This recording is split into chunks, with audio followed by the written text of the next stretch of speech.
I bet. Let me paint you a picture real quick. Imagine you're a loser, a chud even, and you just happen to die by truck. Like it generally couldn't be worse than that. But look, imagine you get reincarnated with your memories though. That's Mushoku Tensei, jobless reincarnation. And yes, I know what happens. But peep game, without all this nonsense, the show is low-key still peak. I have no clue what the author was cooking, but season 3 is airing right now, and I was like, what if I jog y'all memories by recapping season 1? So peep game, it's gonna get crazy, and enjoy the vid. Alright, it's time for some introductions. This right here is Rudius Grey Rat. Mentally he's 30, but since he got reincarnated, his body is of a child. His father Paul cold on the sticks, his mom is tough at magic, and he also got a maid, keep her in mind for later. But now that we got the introductions out the way, time has passed and Rudy is on Harry Potter timing. I don't know if it's cause he's pushing 40 or it's because he's low-key a prodigy. Bro was putting in mad work just to do a simple water spell. But that's when bro was like, hold on, I'm trying to make a splash, no bucket hat, and accidentally launching this nuke of a spell at his 3-bedroom apartment. Nigga, I just know the property damage high. But after seeing this big ass hole, his parents decided it was time and got him a teacher by the name of Roxy. They actually wasn't taking her serious, but it turns out she's like that. Never judge a book by its cover, my nigga. Training began, but after Rudy's caught a glimpse of Victoria's Secret, his spell launched with some quickness, nearly grazing her, but still ends up hitting his intended target. I'm telling y'all, man, this man was a prodigy. But that concludes day 1, and now it's dinner time. And these niggas are feasting straight. But that's when we get Rudius's backstory. And I thought dying to a truck was the worst it could get, but it wasn't. Because this nigga skipped a family member's funeral just to wake up and goon. His what I assume cousins, siblings did him like a RDC skit, and basically that's how we got here. But after learning fire, Rudy walks in on Roxy going crazy to Paul beating the dudings. Rudy did go back inside, but I have something to get off my chest. Fuck the magic. What the hell be going on with this family, bro? Roxy not even a part of this family, but even she know Paul the coochie man. Alright, so I'm a speed run because I'm trying to get to the juicy parts. Rudy got bullied in his past life, so he's not really the type to engage with people. Roxy basically said fuck that shit, took him on an adventure anyway. But they stopped at this big ass field of land because Roxy needed more space, you know, more movement. She hit the Azeroth Metreon Zenthos, whipped out her staff, and I sat up in my seat. The sky get dark, and for some reason Roxy is summoning hurricanes in Florida. After almost wiping everybody off the map, she tells Rudy to go do the same thing. Alright, so a little bit of this, a little bit of that, a little bit of this. I just ain't tripping. But now that the side quest over, it's time for Roxy to go, so she gave him this pendant from Johnny Dane and began her departure. But that's when Rudy hit this anime opening run, telling Roxy he's gonna be stronger the next time they meet. Man, this shit is wholesome. Until they show up that he kept Roxy's secret. So it's the next day, and all I remember from this episode, Paul told Rudy that his characteristics be worrying him, so he tasked him to go out there, explore, and maybe bring back some fine shit. But as he's on his adventure, he see the 3 nigga tears bullying this one kid, so he decided to pop from the cut and handle that. Are we giving this a dub to Rudy? Was that dub, man? But after the bullies left, Rudy went to go check on the little homie, cleaning him off. But after a calm yap session, Rudy takes Lil Dude back home, just to return to an upset Paul. Hey, bitch, I think you got something to explain. Did you Batista bomb a rich kid, my nigga? Wait, hold on, I ain't did that, hold on. Nigga, you capping. Man, on folks' grave, I didn't do that. Stop the fucking lying, my nigga. Dad, fuck you. A word? Nah, I gotta be tripping. Nigga, did you just hit me? It's cause I love you, son. Nigga gonna hit me talking about I love you. Oh, you gonna regret this shit. But it's the next day, Rudy's practicing his swings with the elf kid from yesterday. But if you couldn't tell, Rudy is more tapped into his magic side, and for the first time since his past life, Rudy has finally made a friend. But due to the weather being more bipolar than Texas, forcing them to run to the Grey Rat crib. But something wasn't right. See, the elf homie Rudy thought he had was an elf shoddy. Rudy found out the hard way, so he ended up taking a bath with his father, later giving out a kind of thoughtful apology. I don't know, I just remember him yelling. We cut to Rudy bummed out thinking he lost his only friend, but that's when Paul was like, nigga, horses don't stop, they keep going, giving Rudy enough confidence to ask Sylphie to be his friend, which she accepts. That's Sylphie, by the way, if I didn't mention. A couple months pass and it turns out the Grey Rat family is getting a new member, is what I would like to say, cause it turns out they're getting 2 for the price of 1. I told y'all this nigga was the coochie man. This nigga Paul is moving like teasers, and I really can't blame him. Why we acting like Lila not top 5 in the show?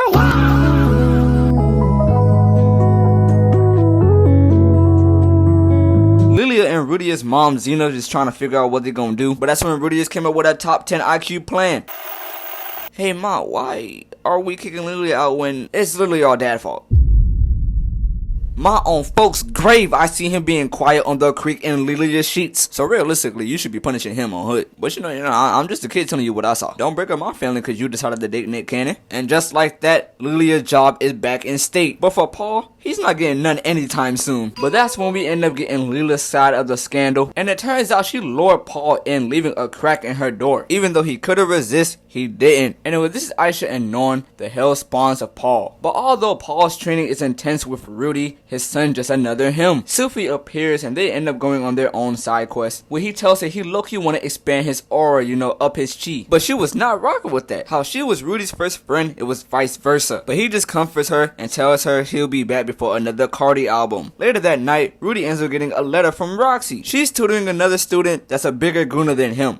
But she living nice, man. But she's hoping he's locking in with his skills to see how much he improved for the return. The next day at what I assume to be lunch, Rudy asks his father to put him on a job. And a job, well, he receives. This warrior named Ghislaine pulled up to take Rudius to his next chapter, but the only true way to get there is by fight. Paul threw Rudy ready to end his own son's life, but Rudy is 10 toes never folding. Damn near nuke everyone, but Paul is like that. You gotta remember this nigga's a warrior. But the scene opens back up with Rudy inside of the carriage. Paul really slept his son into another cutscene. This is crazy, bruh. But now we're on a quest to the suburban side of the Grey Right lineage, because it turns out Rudius is going to be tutoring his cousin. And seeing how this side is basically royalty, he gotta do his big one. But they arrive shortly and we get to see Paul's cousin Philip. He's basically giving Rudius the rundown, saying that this is not no easy task. But Rudy is not no bitch, so they make their way downtown, finally pulling up to Philip's daughter's room, revealing the student that Rudius will be tutoring. This is Eris. I know there's not no hot Cheeto girls in this world, but if there was, it would be her. She smacks Rudius for no reason, so my nigga said equal rights, equal lefts, demanding respect just to get hit with a haymaker. And I truly wish that was the worst of it, but no, the signs are there, my nigga. She got on top of Rudius and started beating him like Kratos. This had to be what Rudius saw, because even after getting up and running away, she was still moving on hard, straight demon timing. But after discussing with Philip, he's still gonna take that task. There's potential there. So my nigga decided to come up with a plan to fake a kidnapping so she can understand that he's a good guy. He then tried to persuade her, but you can't persuade niggas that just don't want to be helped. Not to mention that she's actually a tweaker. But that's not even the worst part. Everything went to hell because the actors that Rudius hired was not acting. They literally did Eris like Beth Phoenix at one time, forcing Rudius to actually have to lock in to get them out this predicament, which he does. But as they make their way back in the suburbs, Eris just happens to get kidnapped for the second time. So that's when Rudius decides to up pole. Technically, this is really the magic equivalent, but turns out that pole was just used as a distraction so Rudy can get close, moving mad efficient. He even hit this dude with a swooping Eris, but apparently this dude right here used to throw jables because he launched his sword with maximum efficiency, prepared to take off his head. But that's when Ghislaine came out of nowhere with the cleanest clutch of all time. Pulled up, nuked the block, and cleared the mission effortlessly. Once they got back to the castle though, Rudy did felt like a bum. But Eris made up her decision. Rudy will be teaching her magic. Eris and Rudius' training is going swell. It's actually going spontaneous. But for some odd reason, that's not the focus of this episode. It's really about Eris accepting that she's about to be the head of the kingdom. A whole lot of side questing. It's actually quite a wholesome episode, even for a show that's 90% goons. But hey, I'm just doing my job. Let y'all know why it's peak. Some time passed and it's winter now. Ghislaine and Eris are sparring, and I'm not gonna lie, it's kind of peak. One thing I've noticed, the Grey Rat specialty might be close combat. Seeing Eris wield a sword is eye-pleasing. And even though she's royalty, she's moving like a level 30 warrior. Belle Crenelle when the hoes are around, or Goblin Slayer when the goblins are around. She's just tough like that. Dare I say the best character in the show till season 2? But after bullshitting for a couple episodes, Rudy decided to lock in with his studies before getting interrupted by Eris. The maid asks Rudy if he could put a word in, so he does just that and goes to put a word in. So it turns out Eris has to do a dance for her birthday, so she enlists on Rudius' help. But it turns out she got no type of rhythm. These niggas are moving to the temple of Soul Train.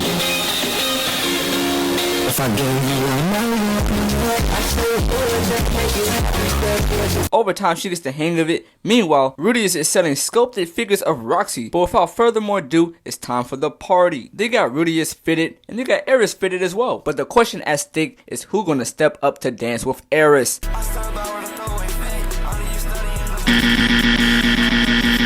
After failing terribly, Rudius steps up in her behalf, and they were low-key moving. I'm not even gonna lie to y'all. It honestly would make sense that they have a better, more flow than some random person that just learned this dance like a couple days ago. But then again, Rudius did learn this dance a couple days ago while on a side quest, so I don't know honestly. But what I do know, he got Eris out of her comfort zone, successfully ending the night with a smooth dance in the smoothest fashion. Later that night, he did end up giving Eris and Ghislaine some wands, but you know, job's not finished. Walked in on Grimm's beating the Doonies, and then they had a sentimental moment. But after that, we're back to normal. Well, normal in this show's context. Anyway, the Grey Rat family hosted a party for Rudius' 10th birthday. This makes him tear because he's been out here for 10 years and not a single birthday party till now. Everyone low-key felt bad because damn, that's crazy. Even Eris' mom, who's been hating on him ever since he landed here, gave him a big gigantic hug. She even puts her daughter up for marriage because despite being 10, nigga, that's still his cousin, no Kenneth. Even after Rudius got a brand new staff, her dad was still on some wild shit, telling him to marry Eris and to lay low and then add on with a could help seal the deal.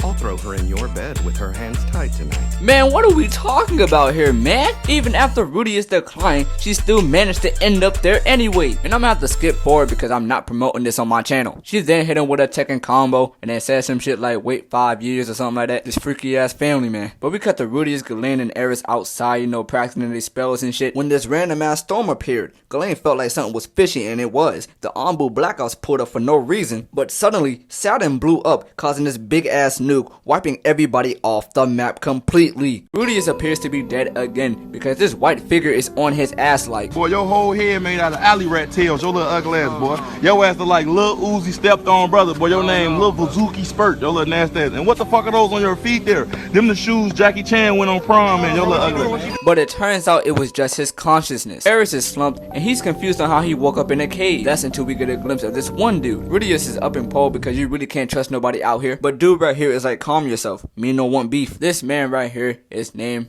Rejerd. Rejected is a member of the Superb. I don't know if that's a gang or something, but just know he be reppin'. Eris wakes up tweaking because apparently this nigga is the respawn of King Von. This nigga has her shaking in her boots, bro. I've never seen fear on this type of level. I don't know. Roro Zora seemed like a chill guy to me. But it's the next day and their main goal is to get back home. This scene low-key remind me of when Simba was with Timon and Pumbaa. But anyway, the three amigos stumble upon a village, and this just happens to be Roxy's hometown. But for some reason, nobody speaks a lick of Japanese or whatever the fuck they speak in Mushoku Tensei, so I'm a hood translate it.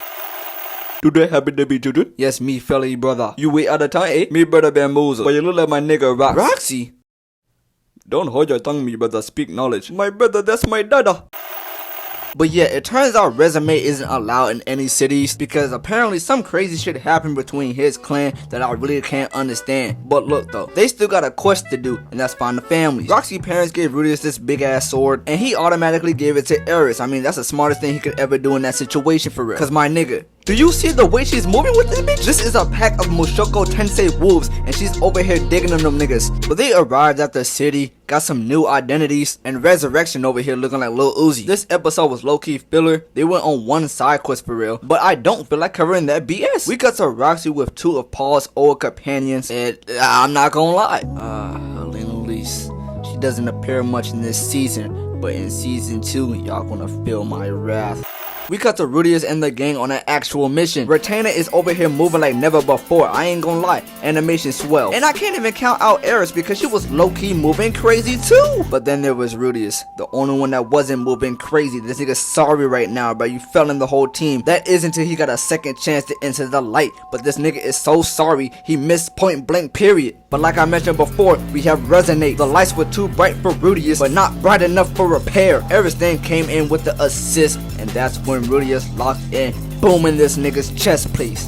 That's a calm side quest if you ask me honestly. I did cut a lot of the plot, but like there's not really a lot of plot right there. We just cut his hair looking like LeBron James. And that's the end of Core 1 of Mushoku Tensei Season 1. Now, I'm gonna pass the ball to my man Nan. Give me that shit, bro. That's what I thought. Anyways, let's lock in, so check it. Rudius and the others make their way to the beach, with Eris surprised that the salt water tastes like salt. But I'll cut her some slack though, because this is actually her first time at the beach, and because it's her first time, she wants to go for a swim. But when Richard, in which I'm gonna call him Kratos for the rest of this video because hey, he just gives me those vibes, explained that it wouldn't really be wise to go into that water because it's swimming with different monsters. We cut to Roxy, this freaky ass elf lady, and this drinking looking dwarf finally approaching land, but oddly enough, they don't even realize that Rudius is right there. What are you doing? Just for us to find out that the whole quote-unquote dead-end name that they have for themselves is actually gaining a lot of popularity when it comes to people around these parts. Rudius really thought he was gonna get some cold-ass nickname like the other two, but he ended up getting some doo-doo shit called Rudy Girl. Man, get that shit out of here, bro. That shit lame, man. If it isn't obvious, they have no money. No money means shitty food, and no money means no ship to get back home. Kratos apologizes since he believes that it's his fault, but regardless, they need to find a way to gain enough money in order to get out of the situation. The moment Rudius went to sleep, he returned back to his original body as the man god appears right in front of him. Like always, the man god's doing what the man god does, bro, telling Rudius exactly what to do, in which he tells him to grab food from this vendor and go to the back alley. Rudius then asks for more details, but like always, this guy doesn't say a damn thing. And just like that, it's morning. As soon as they got ready, Kratos and Ares ended up doing some warm-up matches. And as always, these two always know how to box, bro. I gotta give them credit. Kratos lost focus for a bit, seeing Roxy in the corner, which gave Ares enough time to land in her first clean hit. And yo, why do they keep teasing us, bro? Roxy is right there. Anyways, Rudius does what the man god says, of course, because what else is he gonna do? As he sees this girl begging for food, so he ends up offering his food to her. And man, what the fuck am I looking at, bro? Rudius thinks this girl is lying about being some sort of demon emperor, but he still plays along, which obviously makes her happy that Rudius knows his place. I can't really describe what's going on, but it looks like she has an ability to switch her eyes, which each of these eyes have different powers to them. Since Rudius gave her food, she says she'll give him one wish, but she's broke, and she can't give Rudius the world because she has never conquered the world. So the only thing she can actually give him is a demon eye, so she just punches the new eye into the original one, giving him the new power. I know that shit hurt too. The eye that he got is called the Demon Eye of Foresight, which allows him to see a glimpse of the future. After a week went by, Rudius gains better control over the eye by controlling the amount of mana that he puts in it. Since the more mana that he puts into the eye, the further in the future he can actually see, which can definitely be a good thing, but it can also be a bad thing depending on how he uses it. The cool thing about this eye is the fact that he can see different possibilities in the future based on where Ares is gonna go. I heard reading her movements like a book, and I won't lie, he did his shit. And she still thought she could trick him. Oh, now she's sad. Man, get out. He really thought he could take on Kratos, but let's just say, yeah, that didn't end the way that he thought it was gonna end. Later that same night, Rudius thought he might as well do everyone a favor and sell his staff in order to gain some dough so they can go back home. But Kratos stops him as he explains that his necklace is as valuable as his staff, referencing how he shouldn't sell the things that mean a lot to him. He also voices his frustration to Rudius since it doesn't seem like Rudius really trusts him at all still, and that Rudius insists in just suffering this burden all to himself. But eventually they come with an agreement just to realize that someone is watching them. Oh shit, it's the guy that he saved earlier. Typical shit, she's already talking to these bums, with Roxy for some reason kind of jealous that she's getting all of this attention. These randoms try to invite Roxy into their party without even realizing that she's in her own party and that she's not a C rank, she's an A rank. And wait, Roxy's low-key kind of famous because they actually know who she is because she's actually well known around these areas. Later on, they end up chilling for a bit, with Roxy a bit curious on how each one of them actually view Paul. Dickhead, loser, scum. They don't like his personality. But if I'm being honest, none of these people have any right to even say that shit because they're no better. They still try their best to find out where Paul and the rest of the Grey Rats ended up, but all they have heard recently is about a party called Dead End. Still, Roxy and the others continue to try their best, but they haven't had much luck. Roxy did spot these two earlier, but she didn't realize that Rudius is also in the group because he actually wasn't with them at the beach that day. Bro, what's going on? Anyways, this sketchy guy ends up giving them a lift, but of course it still isn't gonna be that simple, but it does kind of work out for them. And wait, is this guy Daydreaming, man? Stop. They arrive at the next place, and Rudius ends up having to go inside this dungeon that holds different races and species. The only reason why Rudius is here is because in order for them to even get on that ship, they use Kratos as someone that they caught earlier, in which eventually Rudius technically quote-unquote bought him off. Kratos off rip mentions that these criminals are keeping kids captive, and because of who he is, he can't leave here with the thought that they're going to be tortured and eventually sold off to somewhere else. But because Rudius is a Pussy. Kratos ends up dealing with this first guy and eventually deals with the rest. I will give credit, Rudius does make himself useful by rescuing these girls and making sure that they're all okay, with Kratos giving his condolences to the one who passed sadly. Loki forgot that Rudius can actually speak beast, but let's move on. The girls end up getting worried because they actually left the dog, which I think it's some type of dog, mythical beast. Hey, don't quote me on that. So eventually Rudius goes back to rescue it, but that was his first mistake.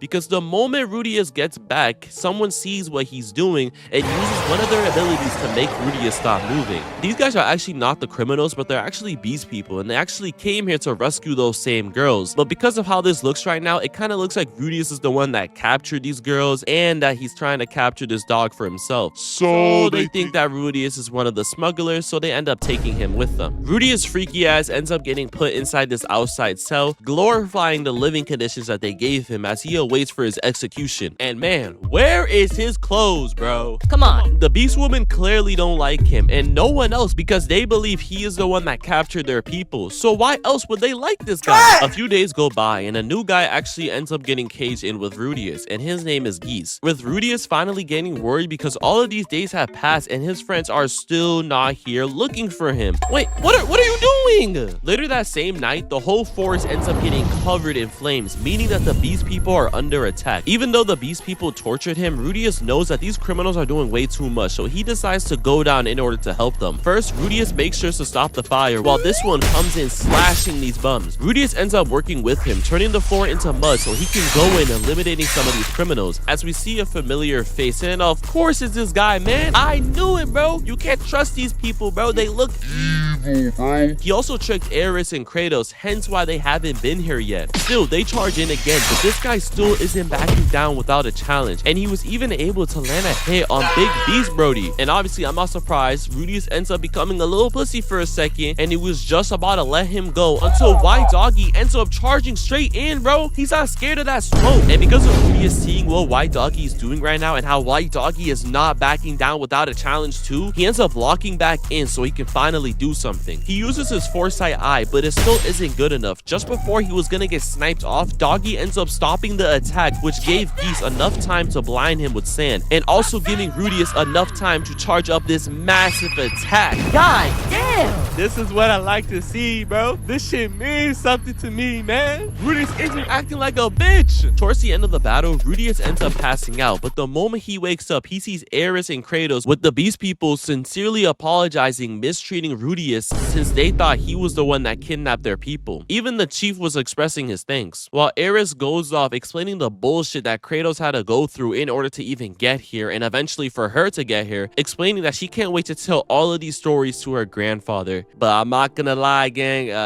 It's not looking good for Gramps. if you guys haven't realized, because of the Mana disaster that happens, they need to blame someone. And because of how politics work in this world, well, some slimy people are gonna make sure someone gets blamed for this. So because of this, Ares' grandfather ends up getting sentenced for death for some BS that he didn't even do. Talk about some bullshit. We got the weed. No bitches. We got the bottles. Everyone's chilling and they're enjoying their time with the beast folk. Later on, Guys mentions the ring that Ares has since it bears the mark of his people, as Ares explains that Ghislaine gave it to her. And with Rudius mentioning that Guys looks exactly like her. Apparently something must have happened since Ghislaine left her duties here in order to become an adventurer, hence why he spoke so ill about her. Typical Ares fashion, because she can't take any sort of disrespect, she ends up running out of there trying to defend Ghislaine's name, explaining that Ghislaine is her master and that she's one of the most important people in her life. But Guys is shocked, almost like someone hearing the news that their bummy lazy ass sibling is actually doing something in their life now. He cannot fathom that Ghislaine has become someone so respected. Later on, when Ares has a conversation with these two, Tana expresses that she wants to learn how to fight like how her auntie Ghislaine does, so she wants Ares to teach her, in which of course she accepts. 3 months go by and they're still training, with Ares also stating that once the raining season is over, they're out, which obviously accepts Tona when she hears that news, because she actually wants Ares to stay there forever with them. And because these two don't know how to use their words, they just start boxing, but of course Ares is holding back. We also understand why Guys didn't have much faith in his sister, because growing up she was nothing but a troublemaker troubled kid, bro, getting into fights, breaking things, and the list goes on. But then one day, a swordsman ends up coming into the village and eventually taking her with him, which obviously made him happy, so he always thought that she ended up in some ditch. But when he looks back on those days now, he kind of regrets it, because maybe if he actually did try a little bit more to help her, she probably wouldn't have stayed in the village and have slowly gotten better. Finally though, they're preparing to leave, but just before they go, Guys is curious to see what Ghislaine has taught Eris, so they end up preparing to spar. As soon as the match begins, they both charge in instantly, going in for one strike. And wait, did I miss something? Bro, what happened? And just like that, they're out. That lame ass shit. And wait, this guy's still here? I'm not gonna lie, I low-key forgot about Brody, but hey, he's chill. But now with everything being prepared, they can finally make their way to their next destination. The group continues their journey through the vast land, with them finally arriving to the holy capital. And I can't even lie, this place looks magical. Later that night, Rudius ends up stating that they should stay here for at least a month in order to sack on some bread and to increase the popularity of their group. Also wanting to write a letter back home so his family knows that he's good. And what's going on? And what is he doing? Wait a minute, that voice, is that Paul? Rudius ends up explaining to his dad what he's been up to, and let's just say Paul is not happy about that. He questions why Rudius didn't ask if anyone else got teleported to the demon continent, in which he has no answer for it, with Paul continuing to shit talk Rudius, stating that all he's been doing is running around playing adventuring with his friends, putting underwear on his face like a damn fool. And I'm not gonna lie, Paul was talking crazy. And wait, Rudius is talking crazy too, bro. You know he can't take that disrespect. And because Paul doesn't know how to use his words, he goes in punching Rudius. Rudius tries to land a hit but misses, but because of his eye, he was able to dodge Paul's next attack using magic, dropping his old man up, bro. He continues punching him as this girl pushes him, with him realizing that that's actually his little sister. But what Rudius fails to realize is how everyone in the tavern is looking at him strangely, because Rudius really thought his group was the only one affected by the Mana disaster, just to find out that the whole village got teleported. And to make matters worse, it wasn't that they all got teleported into the same place. No, bro. They all got teleported to different places around the whole world. This idiot had the audacity to ask about his elf girlfriend with not even realizing that his mom got teleported too. And with Rudius finally finding out the truth, while he was out doing whatever, trying to get busy, Paul has spent all of his time trying to find and rescue everyone who got affected by this disaster. Damn. Talk about family, bro. This guy's not worried about his sister, his other sister, his fucking dad, his mom. Like, why do you care about your little elf girlfriend, bro? I'm not even gonna lie, I gotta take a break. So, hey, my time is up, so I'm gonna pass the ball to my boy Key. Thank you, Nantonix, for the ball. It's been a minute since I felt it. Pause. Let's bring the ReZero era and ReZero vibes back with Mushoku Tensei. But after Paul had his fight with Rudius, we see him and his daughter Norn after the event that happened, scattering everybody around. And they're standing in the middle of nowhere. No family, no friends, no people. So he decided to take Norn and search.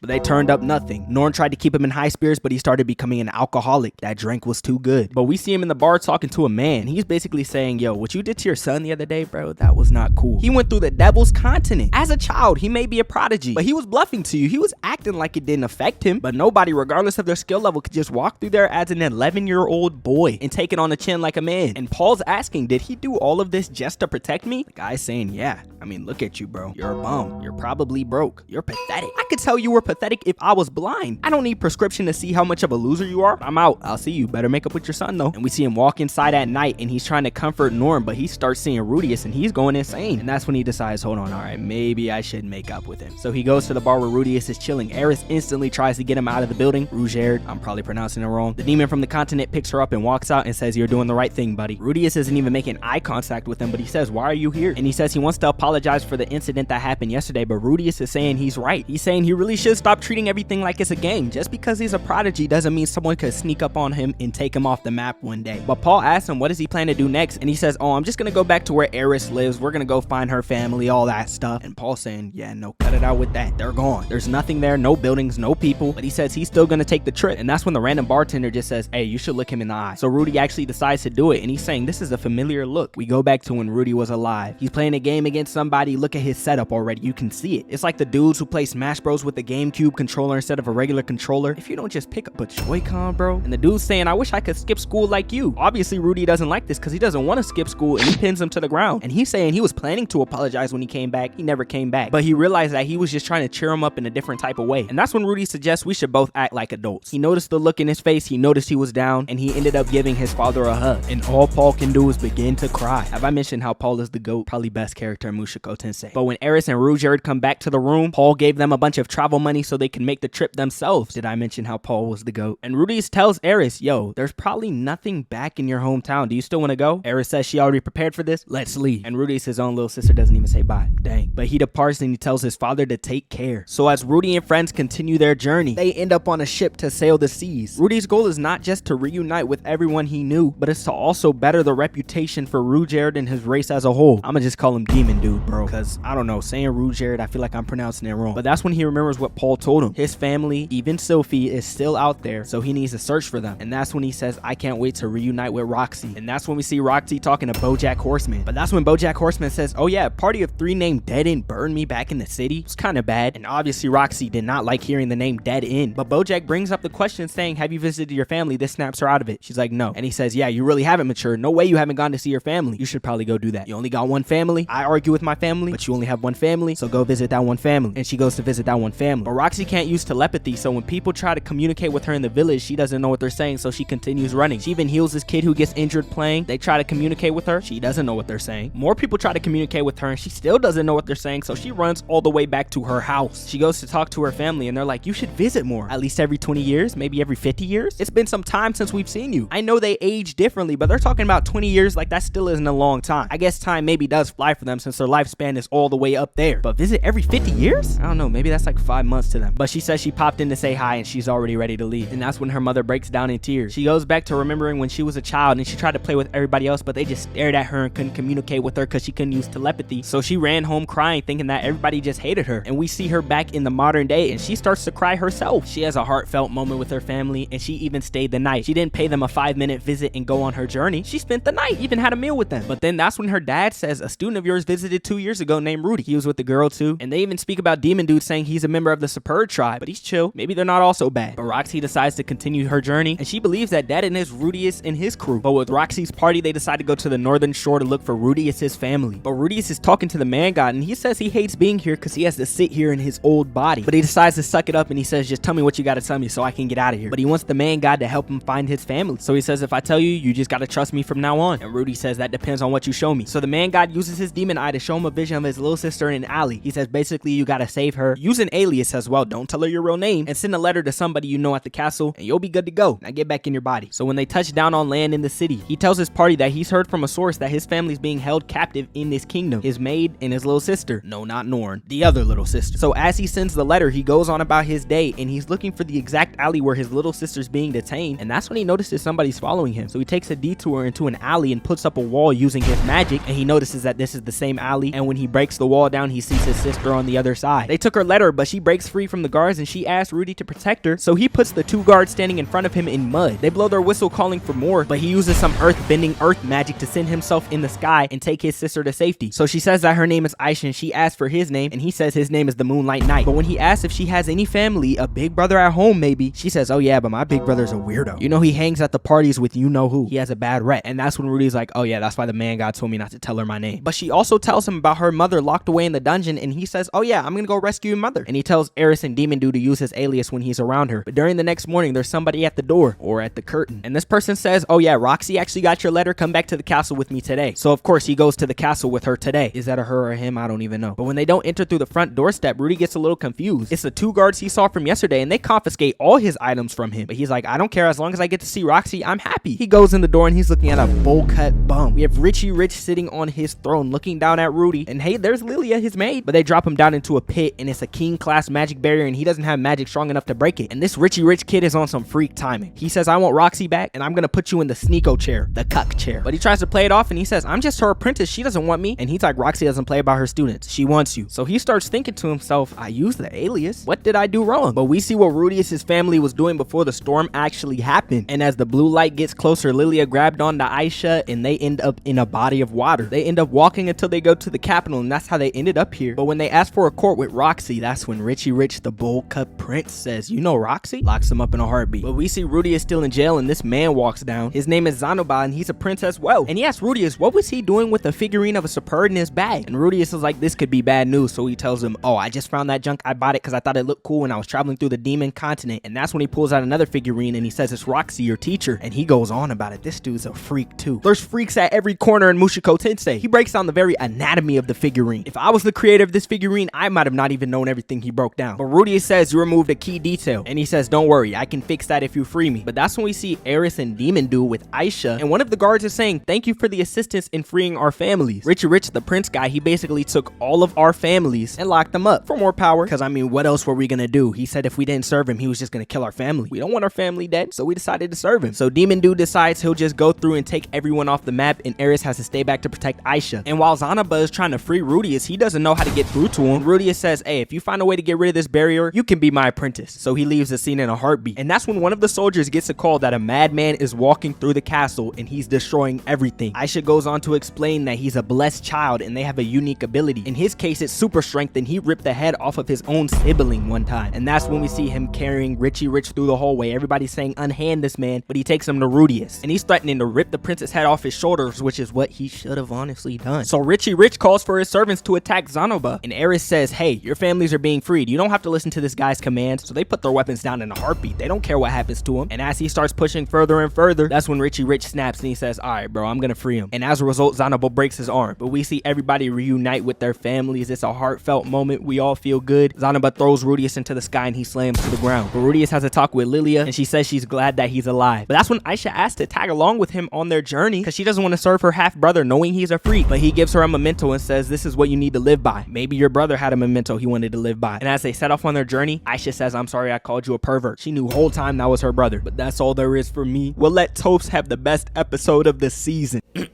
Thank you, Key. We're not wasting no more time. After the game finds shelter, we get this cool sparring scene between Eris and Rudyard. Eris' skills has without a doubt did improve, but they continue their quest in what appears to be the Himalayas. But they enter this big ass cave, which I don't understand why they keep entering big ass caves. But suddenly Eris and Rudyard is randomly stopped. Rudyard is trying to figure out what's the problem, and the problem is right in front of them. And I ain't even gonna lie, this nigga is reeking aura. Bro just straight up walked past them. But when the girl with the Vega Street Fighter mask said something, their cow just decided to turn into prime Jeff Hardy. And that's when Rudy's eye started tweaking out. This is Ostrich, but I'm gonna be calling him Ostrich. He was finna dip, but then Rudy just said something crazy like, I think you're a fake demon, my nigga. Causing a Mushoku Tensei nigga moment. Because as soon as Rudy just turned his back on him, he started moving. Even Rudy was struggling to hold this dude back. So he was like, so be it. Ran the hands in no time, but this dude got blocked on 99%. And I thought my eyes were deceiving me because he hit this nigga with a 2 for 5 from Dairy Queen. Spinning his shit like a Beyblade. Now their main weapon is out. So now I ask, Rudius, what are you prepared to do? Eris came from the corner, got her little shit blocked, get back for Lil Sinette. And dog, this had to be one of the fastest 1v1s I've ever seen. Bro picked him up by his waist and dropped him. Had him on the ground pulling Pokemon moves out. It genuinely might be Rudius over. It's what I would like to say if this nigga ain't pull out a hollow red, orange, yellow, blue, and purple. Launched to that dude headpiece and still lost. I ain't gonna lie, I don't know what he was doing here. But that's when Ostrich picked him up and was like, you got heart, kid, but don't try that shit again. Dipped off and left everybody looking like a Toonari thumbnail. Surprisingly, Rudius is still alive somehow, but now this nigga got PTS ADHD. This dude life is genuinely terrible. Went back to the crib, there was nothing there but crumbs. The tree he always went to looking like that 1X album. And on top of that, he has no bitches. He's broke and homeless. Niggas sound like Buckethead Splash. They pulled up to the kingdom that's now a refugee camp where they find Elaine fine ass alive somehow. But it gets even worse because they done sacrificed my nigga Eris's uncle, grandpa. I don't know what the fuck he was, but he wasn't important to the story. He's dead for a reason, bro. Fuck it. Rudy just checks the list and sees Sylphie, but she's not dead. She's just missing. I genuinely don't think their lives can get any worse from this. Hold on, what the fuck's happening? Okay, so after further discovery, I figured out what was happening, but I'm not gonna disclose it because of the sake of my channel. But basically, I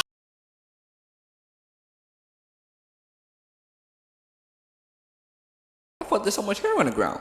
Huh. Oh, she left me a note. Alright, bet. Bitch ass nigga, your dick was weak as fuck. And I left, pussy. I'm going on an adventure. Fuck you, nigga. Damn, bruh. And then they have the nerve to play this sad ass song, but I'm not trying to get copyrighted, so I'm gonna play my own sad ass song. Yeah, she said, how did you make this? Yeah. I can make you smile, you can't be my bitch. She wanna sing it all, she wanna say this. Meanwhile, While Eris is side questing, Rudyard is accepting who he is, Roxy is off that good stuff, and Paul is reunited with his other daughter Aisha. And for Rudy, well, he got back up, but that is a story for another time on a different channel. You right, that season 2 would not be on my channel, I'm not gonna lie. But yeah, that's season 1. I give it about a 8 out of 10. Season 2 is way better than season 1 in my opinion, but hey, we gonna get there soon. I wish there was more fights though. There was a lot of yapping this season, but then again, I would sound like a typical nigga. Shout out Keenan Nan for hopping on the video. Join the Musketeer Discord in the description, and I'm out. Wait, follow the Insta too. Now I'm out. What kind of call it on me? Toss these out and no challenge mine. You wanted wars, so tell me where do we begin?